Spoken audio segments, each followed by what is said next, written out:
Bueno, damos comienzo con la mesa 1. Le vamos a pedir a los expositores que puedan acercarse a la mesa, justamente. En esta mesa se va a abordar el tema del estado del ambiente en Uruguay. Van a estar dialogando con nosotros. Sí, gracias.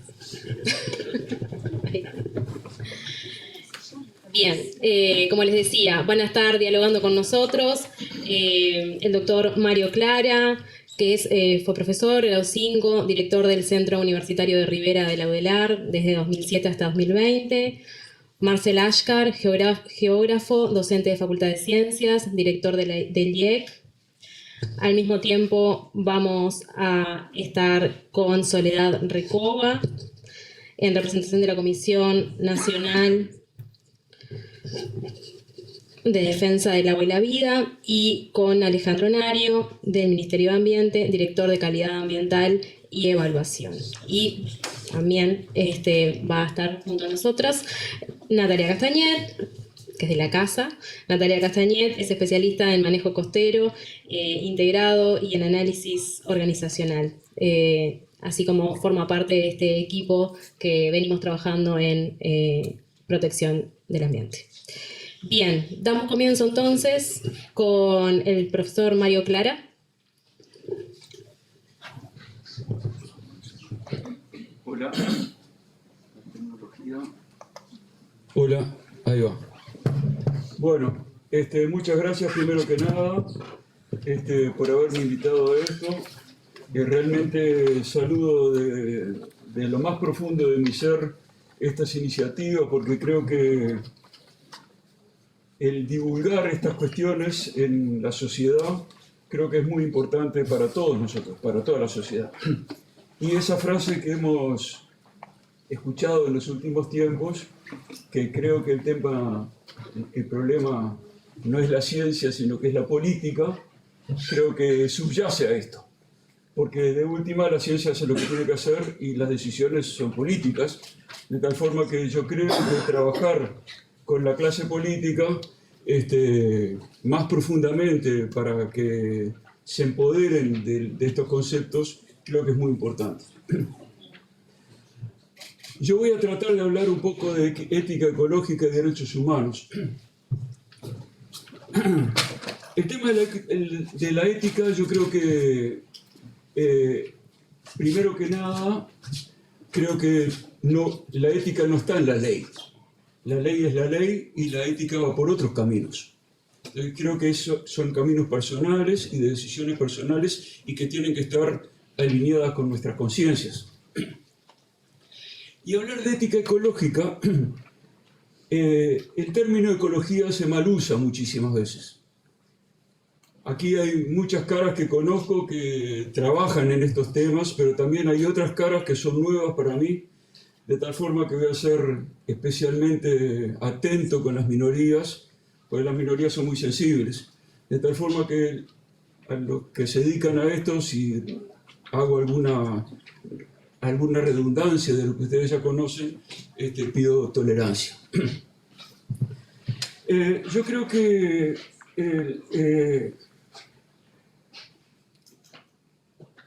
básicamente la escisión del ser humano de la naturaleza se produjo hace unos 10.000 años, 10 milenios, cuando el hombre decidió, bueno, yo decido sobre la naturaleza y hago lo que quiero con ella. Y yo pienso que lo que hay que buscar es retornar a la evolución natural. Es más se ha dado un proceso de humanización de la naturaleza y no una naturalización de la humanidad. Yo creo que esa cuestión, y básicamente esto, desde mi punto de vista, está relacionado con la educación. La educación y los problemas sociales de la pobreza, el hambre, la discriminación, etcétera, etcétera. Porque yo no puedo pedirle a alguien que no puede parar la olla hoy que cuide la naturaleza. Creo que esas cuestiones hay que tenerlas en cuenta. Conozco un cazador en Bichadero que si no cazaba no comía.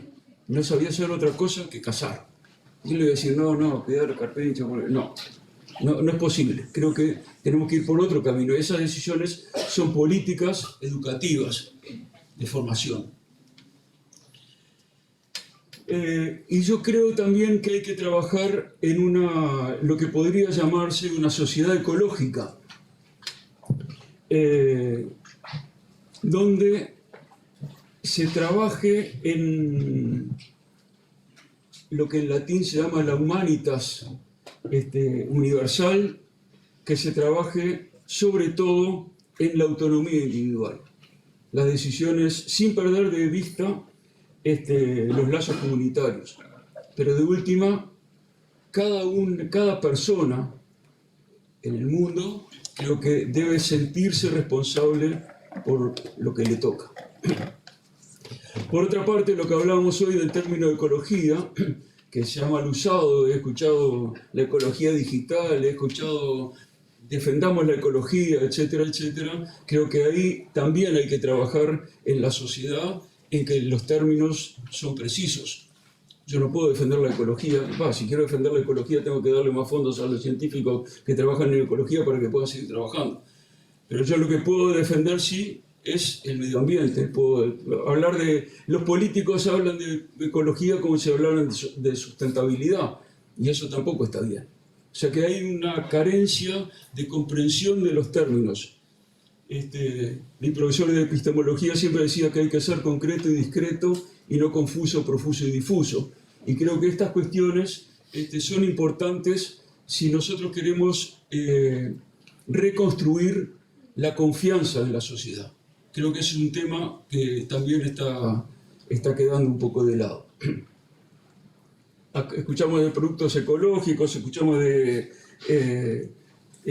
la protección de la ecología, etcétera, etcétera. Esas cuestiones creo que hay que tenerlas en cuenta. Bueno, vamos a empezar con esto. Vamos a algunas definiciones que creo que todos ya lo sabemos. La ética es lo que le hacemos al prójimo mediante nuestras acciones o nuestras omisiones incluso.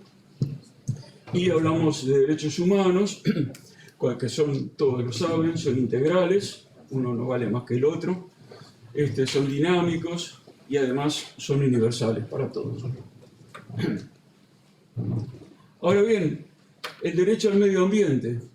El derecho al medio ambiente es una cuestión que está basado, desde mi punto de vista, en algunos puntos que son, por ejemplo, el uso de la ciencia y la tecnología, donde se deben tener en cuenta los costos sociales y sobre todo la ciencia y la tecnología no debería, desde mi punto de vista, las decisiones políticas son otras, no deberían estar al servicio de la guerra o de otros intereses económicos que la sustenten. El desarrollo sustentable cualitativamente aceptable. Esta cuestión es lograr un nivel de desarrollo tal que evite la destrucción ambiental, que defienda la soberanía de todos los estados en el ámbito político, económico y en cuanto a la explotación de recursos naturales. También debería haber un cambio en la política internacional, donde habría que pensar en un proceso de descolonización y en relaciones pacíficas y equitativas, utópicas desde mi punto de vista por ahora, pero en algún momento lo lograremos, hay que mencionarlo. La ampliación de la democracia, donde debería haber una mayor participación de la sociedad en todas las decisiones, en este caso medioambientales, y también trabajar en una mayor descentralización política y económica. Y el concepto de bien común es un concepto que es difícil de definir, porque cada uno pensará que es el bien común para él y no tenemos un consenso en cuanto a bien común. pero pienso que hay que redescubrir este concepto para abrir puertas en la intensificación de las relaciones. Creo que trabajar en esto creo que es muy importante.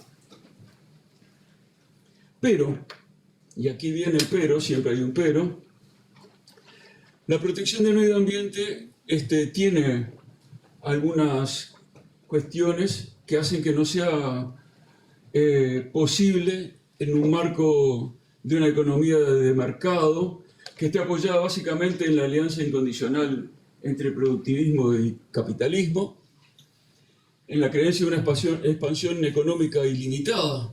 Creo que eso es algo que también todos lo sabemos en el fondo, pero no trabajamos en cuanto a eso nosotros mismos. Y también el tema ese de la lógica de la acumulación ilimitada, el consumo ilimitado, etcétera, etcétera. Creo que esos cambios personales creo que son importantes y que contribuirían muchísimo a esta cuestión. Hay un manifiesto de la vida, que voy a pasarlo rápido. Hace algunos años se habló sobre esto en un simposio importante, hablaba de una ética de una producción para la vida, ética del conocimiento, del diálogo de saberes, ética de la ciudadanía global, de la gobernabilidad global, de los derechos, de la justicia y la democracia, ética del bien común, ética de la diversidad cultural y una política de la diferencia, ética de la paz y en el diálogo para la resolución de conflictos, ética del ser y del tiempo de la sustentabilidad y ética de una producción para la vida. Lo que está un poquito oscuro lo voy a mencionar en los próximos minutos. Ahora bien, defender que el derecho humano al medio ambiente es un derecho humano como tal, solo desde mi punto de vista, es posible desde un determinado modelo moral, jurídico y político. Y hay varias tensiones. Hay conflictos relacionados con esto. Uno es una tensión capitalismo-democracia. Esta cuestión de la defensa de los derechos del medio ambiente como derecho humano surgió en los años 60 y 70, ustedes lo recordarán, con el comienzo de los movimientos ecologistas, con el comienzo de los movimientos feministas y pacifistas. Eso generó ya una brecha entre el capitalismo y la democracia. Doctor, sí. Tenemos un máximo de 5 minutos más. Sí, ya termino. Esta es mi última. Perfecto, gracias. Tengo una más. Por favor. Sí, lo tengo. Perfecto, gracias. Ya perdí un minuto hablando. Si no descontamos, no se preocupe. Después hay tensión entre intereses colectivos en contra de intereses individuales y hay una tensión de solidaridad frente a la libertad negativa. El tema de la solidaridad aquí me parece importante y les pido que recapaciten sobre esta cuestión.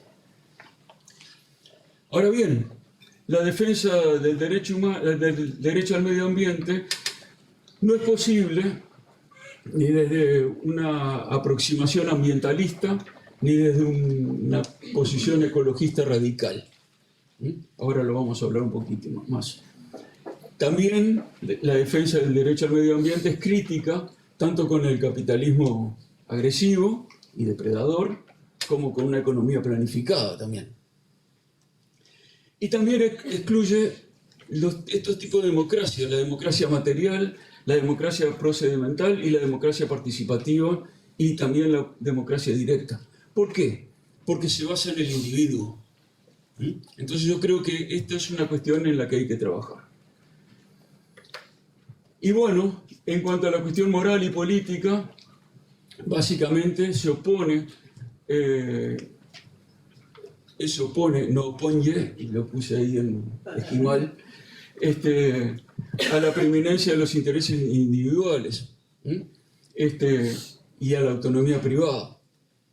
Lo que se busca es que se fomenten los intereses colectivos y el populismo en el buen sentido de la palabra. Y bueno, con este último punto yo quería terminar y quisiera agregar dos esperanzas. Una es la confianza en el diálogo. Creo que ese diálogo constructivo es fundamental en estas cuestiones. Y estoy convencido de que hay acuerdos posibles a nivel local, a nivel nacional, a nivel regional y a nivel universal. Creo que eso es sentarse y dialogar, cosa que se ha perdido desde mi punto de vista un poco también en la sociedad. Esta es la bibliografía que utilicé y bueno, muchísimas gracias y por el papel.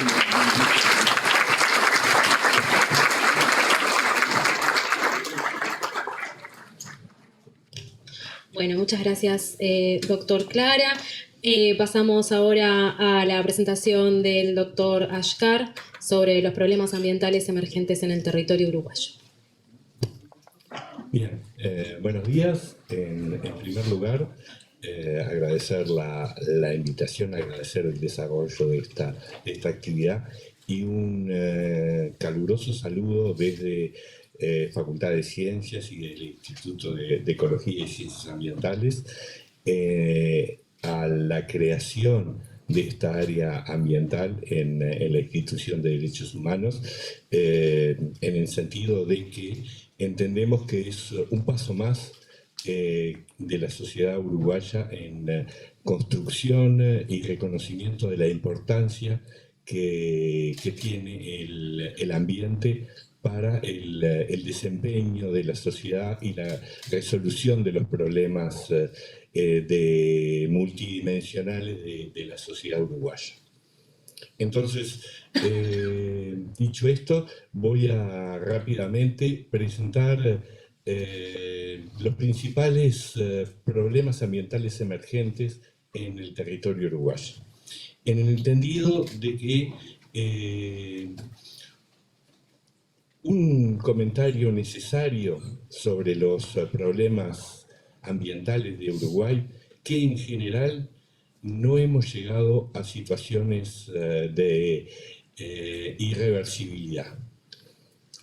Y eso nos da un cierto alivio y nos exige un muy fuerte compromiso de no llegar a esos puntos de no retorno en los problemas ambientales, porque eso sería grave para una sociedad que tiene luego problemas para realizar las inversiones para resolver los problemas ambientales. Entonces, reconocer los problemas ambientales y actuar con la celeridad que es necesario para resolverlos antes de pasar esos umbrales es un elemento central. Y en ese proceso, la integración y la participación ciudadana en todos los niveles es fundamental para avanzar en ese sentido. Entonces, Uruguay enfrenta una serie de problemas ambientales de alta complejidad que se han ido generando en un proceso histórico y algunos muy recientes por un conjunto de decisiones que se han ido tomando. Podemos ver rápidamente que se ha incrementado la extensión territorial de los problemas, la magnitud de los impactos y la frecuencia de adversos que impactan a la población y a los distintos ecosistemas o sistemas ambientales. En un contexto internacional de cambio ambiental global, cambio climático, que también opera como factor de presión. Entonces, podemos hablar que uno de los principales problemas ambientales históricos y emergentes en Uruguay tienen que ver con el agua en cuanto a la situación de calidad, las aguas territoriales, las aguas del Río de la Plata, oceánicas. También enfrentamos un problema en cuanto a la cantidad, tanto sea por déficit o en algunos eventos por exceso. El problema del acceso a el agua de buena calidad, en buenas condiciones. El concepto de seguridad hídrica, que Uruguay tiene importante trayectoria en la construcción de una estrategia de seguridad hídrica que consolida toda una legislación a partir de la reforma del año 2004 y que, bueno, tiene determinados niveles de amenazas con algunos proyectos que están sobre la mesa. Y ese conjunto de amenazas lo tenemos que comprender como parte de este proceso histórico y enfrentar construyendo soluciones en forma participativa. El otro gran tema que tenemos en Uruguay ambiental se refiere a los suelos. Los suelos vinculados a procesos de degradación, erosión de suelos ha sido durante el siglo pasado y parte de este siglo, en parte por la intensificación agraria, un gran problema de difícil solución en que el país ha tenido avances y retrocesos, compactación de los suelos, contaminación, grandes cantidades de uso de agrotóxicos que parte se acumulan en el suelo, parte migran a las aguas, y todo esto nos genera en un país de base agropecuaria pérdida de productividad y que nos va a imponer restricciones a futuro y que tenemos que ser conscientes de que aún estamos a tiempo de recuperar la productividad de los suelos. Los ambientes costeros que han tenido una creciente presión urbana, extracción de materiales, el efecto del cambio climático sobre estos ambientes costeros, donde además tenemos asentada a casi el 80% de la población del país. El impacto de la forestación en estos espacios, una falta de planificación pese a los avances que se ha tenido con la Ley de Ordenamiento Territorial y las directrices departamentales. Aún falta mucho por ordenar y planificar el uso de estos ambientes costeros. Y la gran actividad que genera muchos ingresos al país y que hay que regularla y ordenarla es el turismo. Y bueno, y todo esto tiene una serie de costos políticos que tenemos que resolver como sociedad toda. En cuanto a biodiversidad, enfrentamos un problema histórico de pérdida de biodiversidad, sustitución de ambiente, pérdida de hábitat, degradación, fragmentación de hábitat y extractivismo. Se ha avanzado desde la consolidación del Ministerio de Ambiente, pero aún la pérdida de ambientes y sobre todo la fragmentación de ambientes hacen que muchas veces nuestros esfuerzos por conservar la biodiversidad sean estériles. Porque, bueno, en definitiva conservamos alguna cosa, pero en forma fragmentada, no conectada y que no da los resultados esperados. La pérdida de funciones ambientales, que tal vez no es un elemento tan directo como los anteriores, pero que debemos de prestar especial atención como sociedad. Y esta pérdida de funciones ambientales va a estar dada por la homogenización de los ecosistemas. Nuestras intervenciones en los ecosistemas tienden a homogeneizar y eso genera la pérdida de funciones, alteración de las funciones ambientales, pérdida, aprovechamiento desigual. Bueno, en general, la orientación productivista del desarrollo de muchas actividades tiende a utilizar una fracción de estos ambientes y desaprovechar el resto de las funcionalidades, resultando en la pérdida del potencial productivo de muchos espacios. Y acompañando este proceso la privatización del ambiente y de sus beneficios. Hay una tendencia creciente, nos lo planteaba muy bien Mario, hacia la privatización de la naturaleza en su conjunto, y eso genera la sobreexplotación de muchos ambientes y la pérdida de funciones ambientales.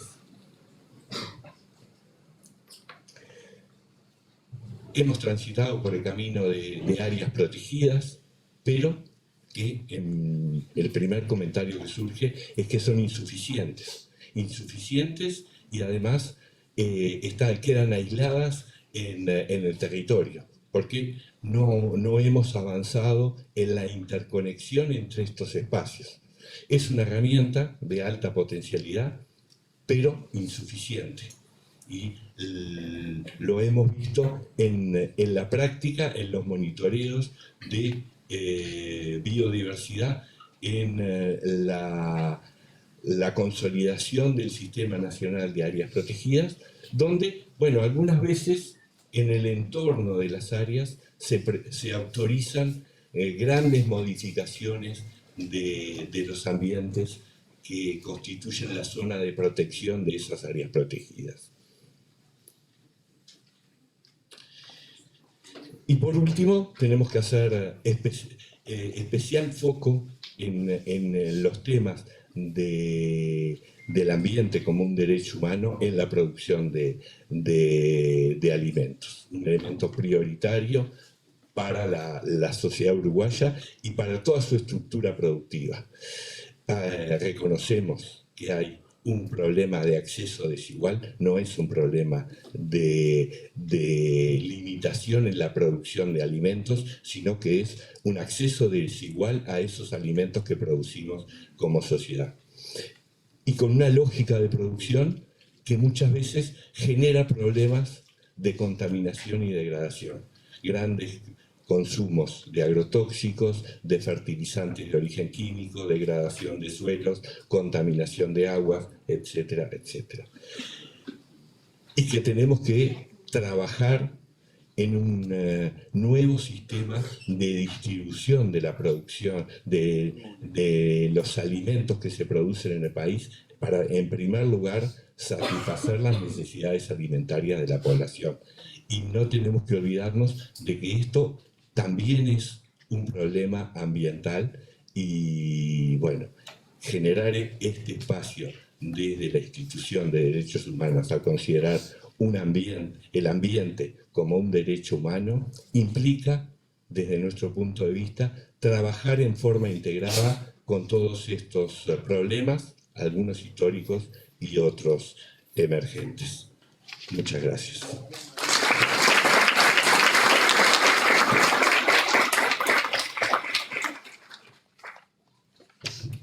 Muchas gracias, doctor Ashkar. Damos ahora la palabra a Soledad Recoba, referente de la Comisión Nacional de Defensa del Agua y la Vida. Muchas gracias. No, esta más la diapositiva.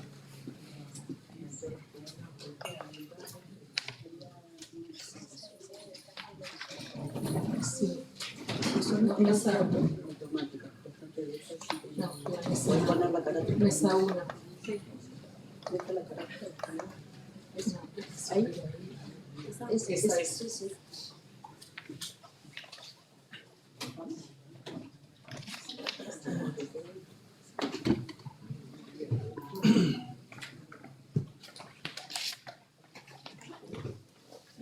Bueno, buenos días a todas y a todos.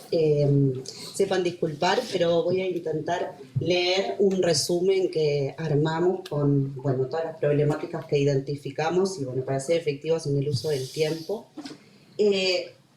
A 20 años del plebiscito por el agua, del derecho humano al saqueo organizado, de la promesa constitucional a la crisis hídrica actual. El 31 de octubre de 2004, el pueblo uruguayo protagonizó una jornada histórica.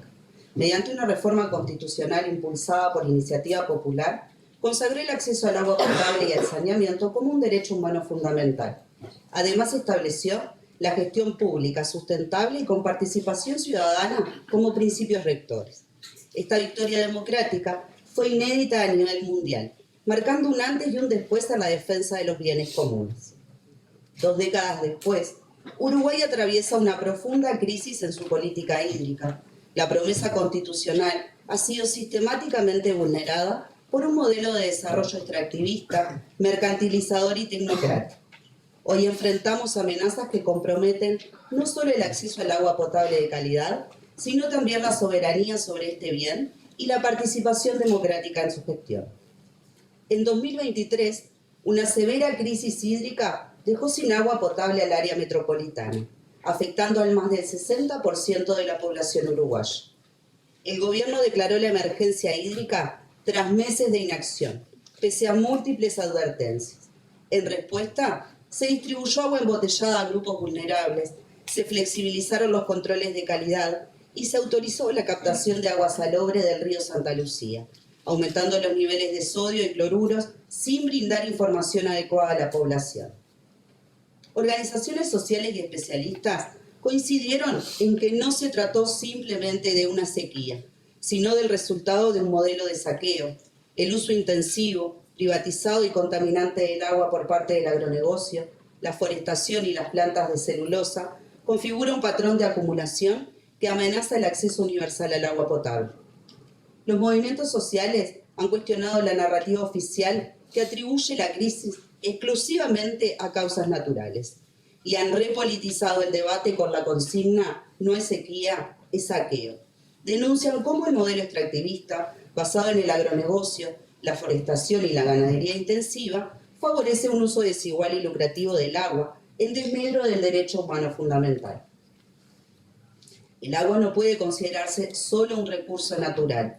Forma parte de un ciclo social, político y económico. Por eso los conflictos actuales deben comprenderse desde la perspectiva del ciclo hidrosocial, donde el acceso, uso y control del agua es disputado por distintos actores, poderes e intereses. En nuestro país, el agronegocio es el mayor consumidor y contaminador del agua. La forestación utiliza más de 22 millones de metros cúbicos diarios. Las plantas de celulosa vierten 305.000 metros cúbicos diarios de agua contaminada a nuestros ríos. Y el cultivo de soja transgénica, que supera el 1.000.000 de hectáreas, puede demandar hasta 900 millones de metros cúbicos por zafra. Mientras tanto, muchas comunidades urbanas y rurales padecen escasez o acceden a agua contaminada. Estas actividades no solo acaparan el recurso, sino que alteran el ciclo hidrosocial, deterioran las fuentes de agua y afectan a poblaciones enteras. A ello se suma una débil fiscalización ambiental, la minimización de sanciones por vertidos tóxicos, como el caso del 1.000.000 de litros de soda cáustica derramados por UPM, y el incumplimiento reiterado de compromisos asumidos por el Estado. Existen múltiples ejemplos de territorios en emergencia hídrica, como en la cuenca de la Laguna del Cisne y el arroyo Yacire, donde vecinos y vecinas vienen denunciando, desde hace más de una década, problemas de abastecimiento de agua potable debido a la contaminación o el agotamiento de las fuentes. Pese a ello, obras vitales como el trasvase del arroyo nunca se implementaron completamente. En 2013 se creó la Comisión de Cuenca de Río Santa Lucía y se identificaron acciones urgentes. Al día de hoy, los avances son escasos y recordamos que esta cuenca abastece de agua potable al 60% de la población uruguaya. El último informe publicado por el Ministerio de Ambiente sobre el estado de nuestros territorios evidencia que todas las cuencas del país presentan distintos niveles de contaminación producto de los cambios en el uso del suelo durante los últimos 30 años. En la cuenca de la Laguna Merín se expande el agronegocio y la forestación sin licencia social. Se promueven políticas para aumentar la producción de arroz, soja y otros cultivos de secano con apoyo de organismos internacionales como la FAO. La hidrovía Uruguay-Brasil representa más infraestructura para el extractivismo, otra megaobra en curso. Incluye el dragado de la laguna, la instalación de 2 puertos, uno sobre el río Tacuarí y otro sobre el Cebollatí, y eventualmente la construcción de una 4ª planta de celulosa y una planta de hidrógeno verde con sus respectivos parques solares y eólicos asociados. La Asamblea Huemirí, en defensa de la cuenca de la Laguna Merín, ha impulsado acciones de resistencia, exigiendo la convocatoria del Consejo Regional Hídrica y su participación en la Comisión de Cuenca del río Tacuarí y Cebollatí. En Rocha, un proyecto para construir un puerto espacial en la localidad de La Esmeralda amenaza una reserva de biosfera, un sitio Ramsar y un área de importancia para la conservación, con enorme valor arqueológico y ecológico. El proyecto fue presentado en 2022 por una empresa argentina. Este proyecto también encuentra resistencia local de vecinas y vecinos organizados que han conseguido la recategorización del mismo y se organizan activamente para visibilizar los impactos negativos de este emprendimiento. Por otro lado, la producción de hidrógeno verde, la nueva frontera del despojo hídrico, también genera resistencia. Se han propuesto proyectos sobre el acuífero guaraní, el río Uruguay, el río Negro, la laguna Merín y el río de la Plata, sin consultar a la ciudadanía como exige el artículo 47. El gobierno firmó en julio de 2023 un memorándum con la Unión Europea para fomentar estas inversiones. El hidrógeno verde requiere grandes volúmenes de agua dulce, energía y territorio. Además, implica infraestructura compleja y el uso de dióxido de carbono biogénico para transportarlo como metanol o e-combustible. Todo esto sin evaluaciones de impacto ambiental adecuadas y que consideren los impactos sinérgicos y acumulativos de todos los proyectos involucrados en la producción del hidrógeno verde. En Paysandú, la instalación de una planta de la empresa GIF Global enfrenta una fuerte oposición. Se han promovido 2 iniciativas populares departamentales para frenar el proyecto, mientras desde Argentina, colectivos socioambientales de la ciudad de Colón y alrededores reclaman por su relocalización. Aún no hay pronunciamiento oficial de nuestras autoridades al respecto y tampoco tenemos novedades de la CAR. Soledad, ¿Sí? quedan 2 minutos. Bueno, que sean 3. Otro tema preocupante es la exploración petrolera offshore. La Asamblea Mar Libre de Petroleras Uruguay y numerosas organizaciones sociales se han expresado en contra de los proyectos de prospección sísmica, señalando sus impactos negativos sobre la biodiversidad, la pesca y el turismo, alertando sobre la acumulación de impactos por las diferentes actividades humanas en nuestro mar territorial y los que puede generar la instalación de la industria petrolera. Todos estos emprendimientos configuran una nueva geopolítica del agua, en el que el control de territorios hídricos se vuelve estratégico para intereses transnacionales, profundizando el despojo. El proyecto Neptuno Arasatí es el emblema actual de esta lógica privatizadora. Promovido como una solución a la crisis hídrica, representa una de las formas más graves de privatización del agua en Uruguay. Esta megaobra de captación de agua salobre del río de la Plata, a cargo de un consorcio de constructoras sin experiencia en la gestión hídrica, costará cerca de $1.000 millones. Implica un proceso costoso e ineficiente de filtrado y desalinización de aguas altamente contaminadas sin garantías suficientes para la salud pública. Este contrato, con una duración de 20 años, será financiado con tarifas pagadas por el Estado, mientras que los beneficios serán absorbidos por las empresas privadas. Así, bajo el esquema de asociación público-privada, los riesgos recaen sobre el Estado, mientras se asegura la rentabilidad privada. Se trata de una forma encubierta de privatización. Ante esto, la Comisión Nacional y la agrupación Tucutucu, con el respaldo de la Clínica de Litigio de la Facultad de Derecho, presentamos una acción judicial para declarar la nulidad del contrato por inconstitucionalidad, en incumplimiento de los artículos 47 y 188 de la Constitución. Desde el 2004, la implementación del artículo 47 y la Ley Nacional de Aguas, la Ley 18.610, ha sido débil y no se han garantizado mecanismos efectivos de participación social. Tampoco se ha cumplido cabalmente con el Acuerdo de Escazú, ratificado por Uruguay, que establece el derecho al acceso a la información, la participación y la justicia en asuntos ambientales. Además, se han aprobado leyes que contradicen el mandato constitucional, como la Ley de Riego de 2017, que habilita a privados a represar, almacenar y vender agua superficial para riego a gran escala. Esta norma permite incluso que inversores ajenos al sector agropecuario construyan represas y comercien con el agua, transformando un derecho en mercancía. Por otro lado, los espacios de participación ciudadana, como las comisiones de cuenca, han sido desmantelados o vaciados de contenido, dejando a la sociedad civil excluida de los procesos de toma de decisiones. El acceso a la información ambiental también ha sido sistemáticamente obstaculizado. La participación ciudadana no puede reducirse a una instancia meramente formal para legitimar decisiones ya tomadas.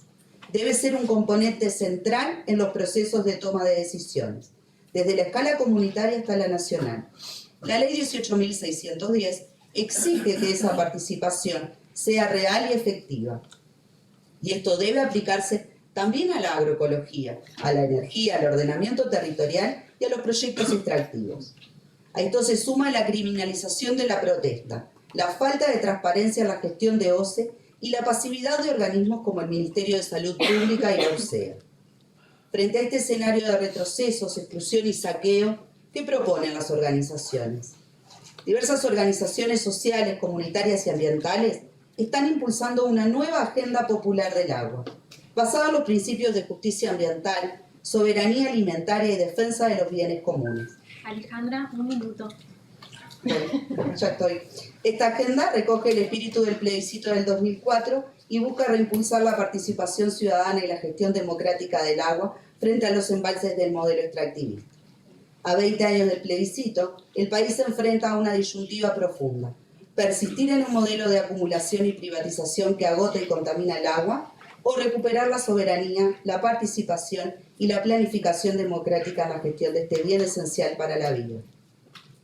Las principales demandas son la anulación inmediata del proyecto Neptuno, la derogación de la ley de riego y suspensión de nuevos embalses, la realización de auditorías ambientales independientes y fiscalización efectiva de las plantas de celulosa, la reactivación real y vinculante de las comisiones de cuenca y consejos regionales, la restitución del rol protagónico de OCE y fortalecimiento de su gestión pública, la participación comunitaria efectiva, el acceso a la información y el pleno respeto por la democracia ambiental. El agua no es un recurso neutral. El agua es mucho más que un recurso natural. Es un bien común esencial para la vida y para la reproducción social. Por eso, se encuentra en el centro de disputas políticas, económicas, territoriales y ecológicas. A 20 años del plebiscito, el gran desafío es recuperar su espíritu transformador y profundizar la lucha por la justicia hídrica, cuestionando el modelo de desarrollo dominante, exigiendo una democracia real y defendiendo el derecho al agua como un derecho a la vida digna y a un futuro común y compartido. Muchas gracias.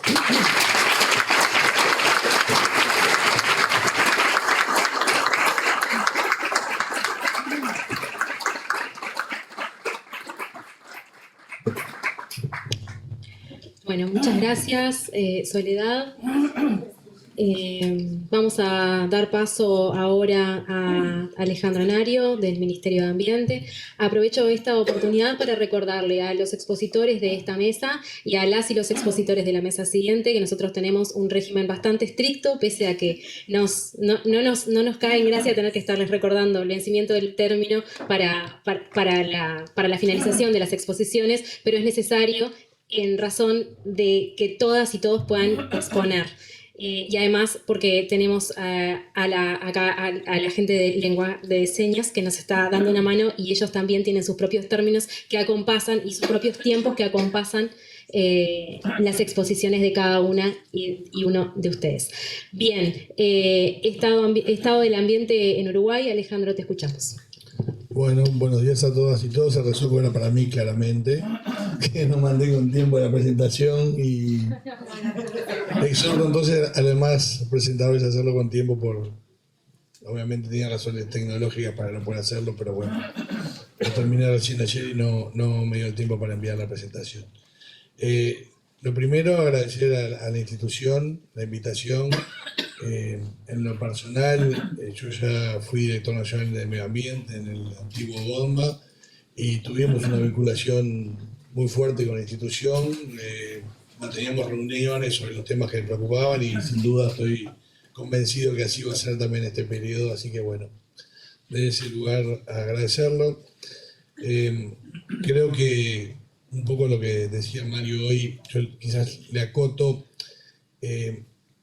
hay que militar el tema más allá del sistema político. La sociedad, queda mucho para avanzar en la sociedad y muchas veces el sistema político responde a la demanda de la propia sociedad y ahí las organizaciones de la sociedad civil son claves, más allá de que a veces se pueda estar de acuerdo o no, siempre he defendido el rol estratégico que tienen en impulsar, en generar la discusión y a los tomadores de decisión, los que tenemos convencimiento de la necesidad de la defensa del ambiente, todos los actores que se involucran en el tema, empujan el tema y ponen arriba de la mesa el tema son, sin duda, desde el punto de vista de nuestros aliados. Me toca la difícil tarea de hacer un repaso relativamente sencillo del estado del ambiente. Marcel ya me ha dado una mano en varios de los puntos que vamos a estar hablando. Tratamos de darle un enfoque por tema y también territorial, como para que les quede un pantallazo general de cómo estamos viendo el estado del ambiente. Lo primero, algunos datos que yo diría que son positivos de la situación del Uruguay. La mayoría de ustedes lo conocen, lo que es la matriz energética renovable, el alto porcentaje de acceso a agua potable y saneamiento, más allá de situaciones que hemos visto fruto de la variabilidad climática y decisiones sobre el agua potable que se han tomado, que generan un pensamiento o la necesidad de repensar muchos de esos procesos. Sin duda, Uruguay, si uno lo mira en el entorno de América Latina y del mundo, tiene una altísima cobertura de agua potable y saneamiento, y eso es una fortaleza. Tenemos más del 50% de nuestro territorio nacional con pastura natural, un poco lo que decía Marcel. Tenemos el desafío de proteger esos ecosistemas, pero partimos de una situación que también, si uno lo mira en la región, es positiva de ese lugar, y contamos con un marco normativo bastante amplio en lo que es protección del ambiente, tanto a nivel general como en la Constitución, como en leyes generales, como en reglamentaciones específicas sobre distintos aspectos ambientales. En lo que hace a los problemas ambientales, y como decía, ordenándolo un poco al principio por tema o factor ambiental, bueno, tenemos un problema claro con la gestión del agua y la contaminación de los cuerpos hídricos, los procesos de eutrofización. Lo decía el informe del estado del ambiente, es general en Uruguay. Los niveles de fósforo basales son tales que cuando se dan las condiciones ambientales que permiten el desarrollo de las cianobacterias, genera esas floraciones que hemos visto en distintos lugares del territorio. Tenemos presión sobre los acuíferos, fuente de agua potable como creo que algún expuesto más lo ha dicho, el territorio nacional no es uno solo, hay problemas localizados más allá del número general, hay problemas localizados, tenemos algunos lugares con distintos tipos de contaminación, algunas naturales como el arsénico y otras antropogénicas. Tenemos contaminación por efluentes urbanos e industriales, falta de tratamiento adecuado en algunas zonas y, como también se planteó, problemas de acceso en momentos de estrés hídrico o sequías, como ya hemos visto hace poco tiempo. En lo que hace a los residuos sólidos urbanos e industriales, tenemos una alta generación per cápita. Ahí hay un problema de patrón de consumo en una lógica de economía lineal, donde no hay un cuidado personal sobre esos patrones de consumo. La tasa de recambio de los materiales es mucho más alto que en otras épocas del Uruguay, eso todos lo vemos, de que las cosas duran menos y hay una cultura de consumismo, de cambiar, aunque las cosas estén utilizadas. Eso obviamente se traslada a una alta tasa de generación de residuos que quizás no era necesario generar. Una muy baja tasa de reciclaje, ya del otro lado, ¿no? Después de que se genera residuo, en Uruguay está en valores menores al 10%. Tenemos vertederos fuera de control, que son un problema ambiental, porque esos lixiviados generan contaminación, pero también tenemos uruguayos y uruguayas viviendo dentro de la basura, lo cual es inaceptable desde el punto de vista social. Tenemos residuos agroindustriales y peligrosos, con una gestión desigual en el territorio, una alta presión sobre la biodiversidad, fragmentación de hábitats naturales, pérdida de especies nativas y ecosistemas vulnerables. Ahí tenemos la pastura natural, humedales, los ecosistemas costeros como los más presionados por la expansión agrícola, forestal y urbana. El uso no sostenible de especies y ecosistemas, sobrepastoreo, caza y tala ilícitos, mal uso de los humedales y baja implementación efectiva de los corredores biológicos y la conectividad ecológica, algo que Marcel planteaba. Las áreas protegidas son una parte de la estrategia hacia ecosistemas particularmente sensibles, pero si no hay una conectividad biológica en el territorio, muchas de las especies que uno podría pensar que está protegiendo en ese espacio territorial termina teniendo problemas igual. El uso del suelo y agroquímicos, la intensificación agrícola reduce la diversidad del paisaje, el uso intensivo de fertilizantes y fitosanitarios con impacto en el suelo y los cursos de agua, la compactación del suelo, los procesos de erosión, el cambio climático con las sequías recurrentes, inundaciones, ya conocemos los impactos, la vulnerabilidad de sectores clave. No afectan estos fenómenos a todos de igual manera. Está muy claro y muy estudiado que quienes tienen menos posibilidades, menos recursos son quienes se ven más afectados de estos fenómenos. Acceso a la educación y participación ambiental. Hay desigualdad en el acceso a la información, también fruto de donde uno viva, la disponibilidad que tenga, de los recursos que tengan, el acceso no es igual. Tiene que haber mayor articulación entre la ciudadanía, el sector privado y el Estado en muchas zonas para el control y monitoreo ambiental. Es una de las cosas que nosotros, el Ministerio, vamos a estar impulsando. Esa articulación es clave, es imposible que desde el Ministerio de Ambiente podamos estar en todo el territorio en todo momento, pero siempre hay algún vecino, alguna vecina, algún actor local que puede estar viendo lo que está sucediendo. Cambiando un poco el enfoque y yendo a un esfuerzo de territorializar los problemas, en el litoral oeste lo que vemos como principal problema es la contaminación del río Uruguay y efluentes por efluentes industriales y agroquímicos. En el área metropolitana, presión sobre el río Santa Lucía, residuos urbanos, urbanización acelerada. En el centro sur agrícola, compactación y erosión de suelo, uso intensivo de agroquímicos, presión sobre la biodiversidad. En el norte, Tacuarembó, Rivera, expansión forestal intensiva, fragmentación de ecosistemas, conflictos por el uso del suelo. En la zona este y costera, vulnerabilidad climática, impacto del turismo, presión sobre humedales y ecosistemas costeros. Y en zonas rurales dispersas, acceso desigual a servicios ambientales, baja participación ciudadana y pasivos heredados. 2 minutos. Dale. Finalmente, como contarles algunas de las herramientas que históricamente se han utilizado. Obviamente nosotros, como administración, estamos comenzando y replanificando muchas de las cosas y relanzando muchos de los procesos, pero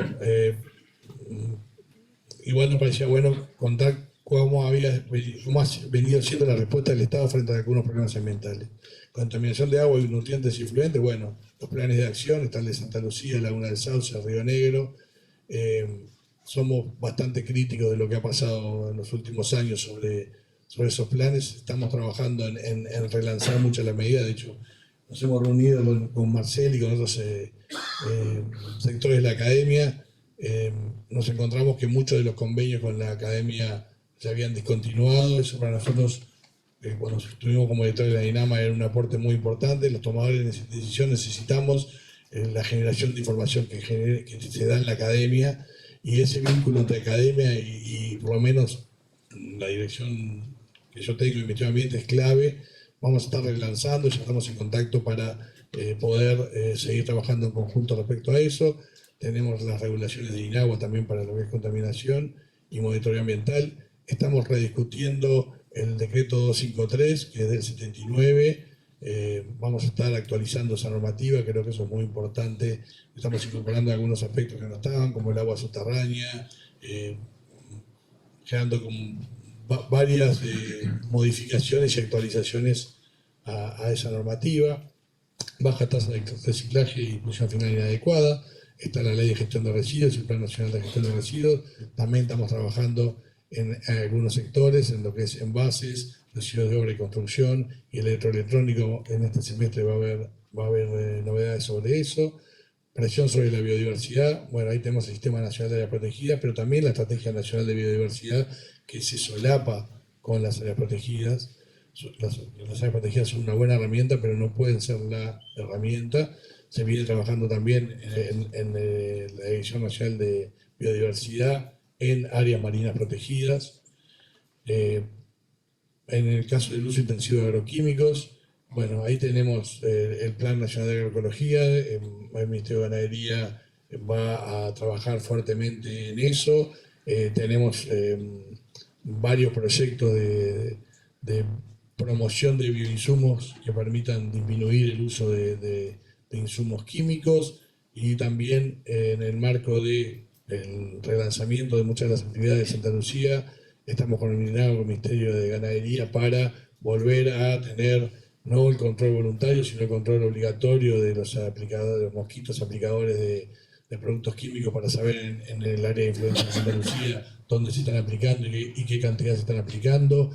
Estamos repensando las zonas buffer para evaluar si no tenemos que pasar a ciertas zonas variables en función del comportamiento del curso de agua, y si dentro de esa zona buffer los productores no pueden hacer algún tipo de producción que no sea contraria al objetivo de la zona buffer, pero que permita tener un ingreso al productor y de esa manera también reducir la resistencia a la ampliación de las zonas buffer. Tenemos, frente a la vulnerabilidad climática, el Plan Nacional de Adaptación al Cambio Climático. En los casos del tema de la participación, acceso a la información, el Ministerio desde épocas tempranas lo ha venido trabajando muy fuerte. Creamos el Observatorio Ambiental Nacional, que es una gran herramienta, datos abiertos, indicadores accesibles a la población. Hay más para trabajar, y además, una cosa que hemos visto dentro del Ministerio, los procesos de participación es necesario revisarlos cada cierto tiempo. Hoy la ciudadanía y los procesos de comunicación de la ciudadanía han cambiado mucho desde que empezó las normativas ambientales. Entonces ahí implica un repienso. Eso lo estamos viendo a nivel ministerial, y cada una de las direcciones en función de las áreas que tienen. No es lo mismo una audiencia pública de un estudio de impacto ambiental que un área protegida, que una CAE, que una comisión de cuenca. Pero estamos en ese proceso de repensar los procesos de participación de manera de poder levantar algunos de los problemas de accesibilidad que podrían llegar a estarse dando. Bueno, eso fue bastante rápido, porque cosas de las preguntas después lo vemos, pero como resumen final, nosotros tenemos, por un tema de escala, por un tema de sociedad civil organizada, quizás de Estado, una situación en la cual hay muchas amenazas, pero hay pocas situaciones de irreversibilidad, como decía Marcel. Creo que el desafío es cómo fortalecer justamente eso para poder trabajar en conjunto. Así que bueno, de nuestro lado y del Ministerio de Ambiente vamos a estar dispuestos a eso. Muchas gracias.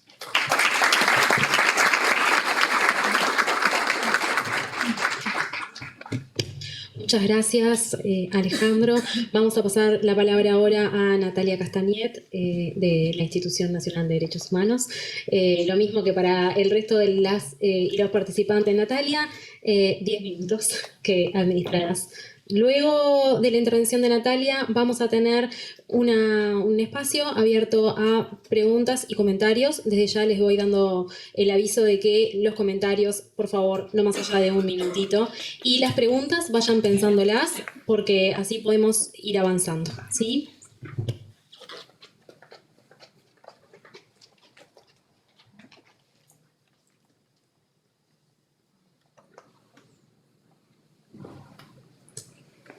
Bien, muchas gracias, un gusto, una alegría estar acá con todo este público tan destacado, calificado, y esta mesa también, este panel con tanta trayectoria. Gracias.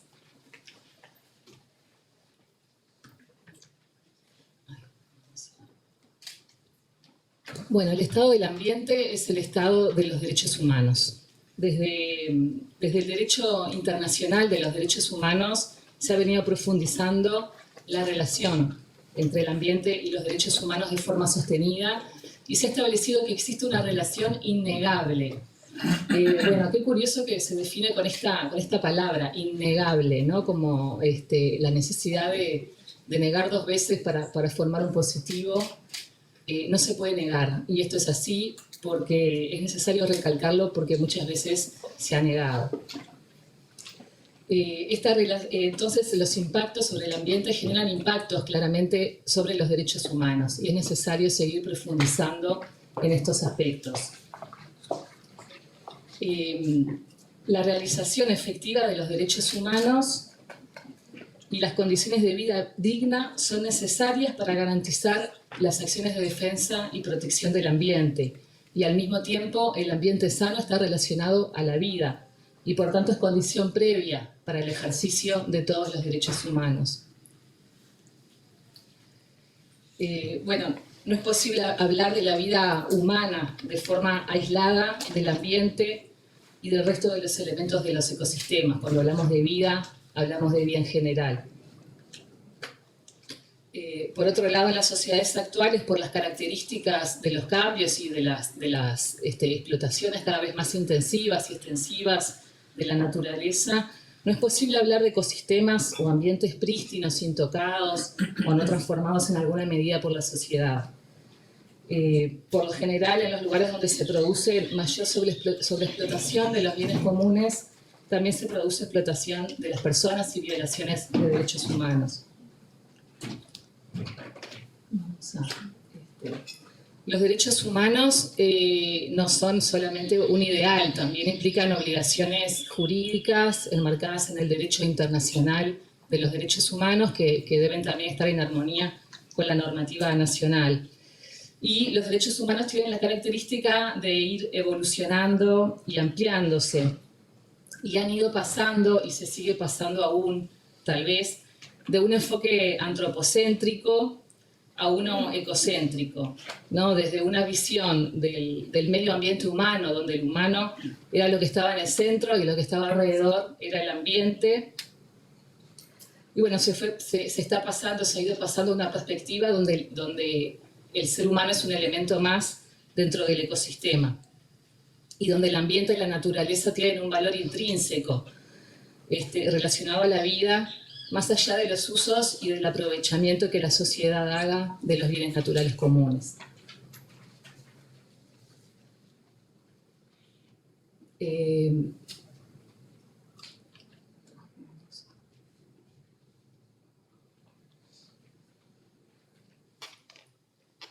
El marco mundial Cumming-Montreal de la diversidad biológica, emanado de la Conferencia de las Partes de la Diversidad Biológica en 2022, destaca la contribución de las comunidades locales, incluyendo las poblaciones indígenas, como sujetos destacados en la custodia de la biodiversidad y por lo tanto también en la construcción del conocimiento sobre la naturaleza y sobre el ambiente y en la participación activa en la conservación de la naturaleza y la biodiversidad.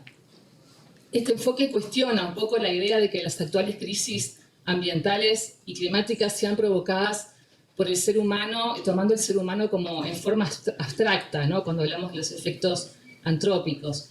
En tanto existen condicionamientos socioeconómicos y geopolíticos, donde las diferencias en la concentración del poder económico, en la explotación de los recursos naturales y el acceso al consumo entre los distintos países, así como entre sectores sociales, también tienen diferencias. Los sectores más vulnerables de la población sufren en mayor medida los impactos de las crisis y son los que menos inciden en su producción. En esta línea, el relator especial de Naciones Unidas sobre el ambiente sano, David Boyd, ha establecido que la crisis planetaria está vinculada a una desigualdad grotesca y creciente impulsada por el sector privado. El 1% más rico de la población produce el mismo volumen total de emisiones de gases de efecto invernadero devastadoras para el clima que el 66% más pobre de la humanidad. Agrega también que la huella ecológica de los habitantes de los estados ricos supera muchas veces lo que la Tierra puede soportar. Si todo el mundo consumiera como el estadounidense medio, necesitaríamos otras 4 tierras para suministrar los recursos y absorber los residuos. El mismo relator especial de Naciones Unidas, en el último informe, en 2024, estableció también que las grandes empresas son las responsables de esta guerra contra la naturaleza, ya que contaminan el aire, el agua, el suelo, provocan y agravan la crisis climática, destruyen la biodiversidad y los ecosistemas, producen y comercializan alimentos nocivos para la salud que no son sostenibles y liberan sustancias tóxicas que envenenan a los seres humanos, la fauna y flora silvestre y los ecosistemas. Transformar la función que desempeñan es uno de los principales retos para cambiar de rumbo hacia un futuro justo y sostenible.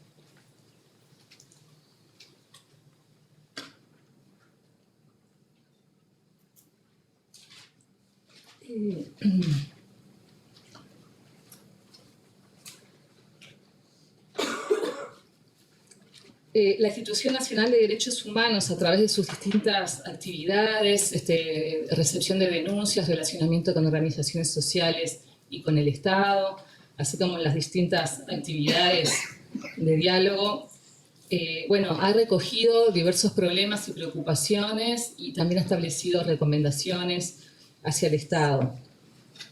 Algunas de estas preocupaciones relevadas por la institución tienen que ver con la sobreexplotación de los bienes naturales comunes por actividades empresariales, sobre todo de carácter transnacional, como establecía el relator especial David Boyle. La preocupación por el deterioro progresivo en la calidad y cantidad de las fuentes de agua potable. El centralismo político-administrativo, donde la toma de decisiones muchas veces se hace por fuera de los territorios y de las comunidades locales de forma desterritorializada. También es importante la construcción del conocimiento que se hace sobre el ambiente. Una de las complejidades refiere que en los temas ambientales es difícil establecer relaciones lineales de causa y efecto. Los impactos ambientales pueden ser multicausales, acumulativos y sinérgicos, y por lo tanto las soluciones tampoco pueden ser lineales. Es necesario abordajes epistemológicos desde la perspectiva de complejidad, de inter o transdisciplinariedad, de multicausalidad, multiescalaridad, participación social y análisis sistémico u holístico. Natalia, 2 minutos. Sí, ya termino. Por otro lado, también se ha establecido preocupación en relación al acceso a la información, a la participación y a la justicia en asuntos ambientales. En la jornada de mañana se dedicará un espacio muy importante a este tema. Y para terminar, algunas de las recomendaciones que ha establecido la Institución de Derechos Humanos al Estado uruguayo. Resulta urgente la definición de acciones para la conservación de los cursos de agua y de los ecosistemas, incluyendo medidas de corto, mediano y largo plazo, de forma sustentable y solidaria con las generaciones futuras. Se deben monitorear las actividades que puedan afectar la disponibilidad de agua y la pérdida de biodiversidad, así como establecer mecanismos efectivos de respuesta para las situaciones de emergencia.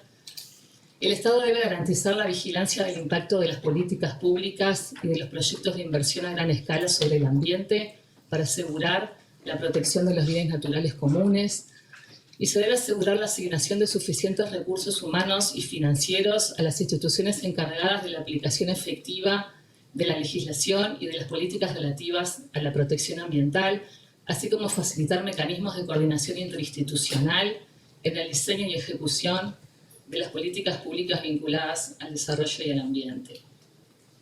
Desde el área de protección del ambiente, consideramos importante los principios de prevención, precaución, igualdad, participación y no regresión. También mañana vamos a estar hablando de esto, pero bueno, voy a destacar el principio de no regresión en derechos humanos, que implica que bueno, no se deberían aprobar ni aplicar normas ni proyectos menos protectores para el ambiente de los que existen en la actualidad. Los derechos humanos deben alcanzar mayores realizaciones de forma progresiva cada vez más y no se debería como volver atrás a menores niveles de protección. El área de protección del ambiente espera entonces en conformarse en un espacio de diálogo y de encuentro. Gracias.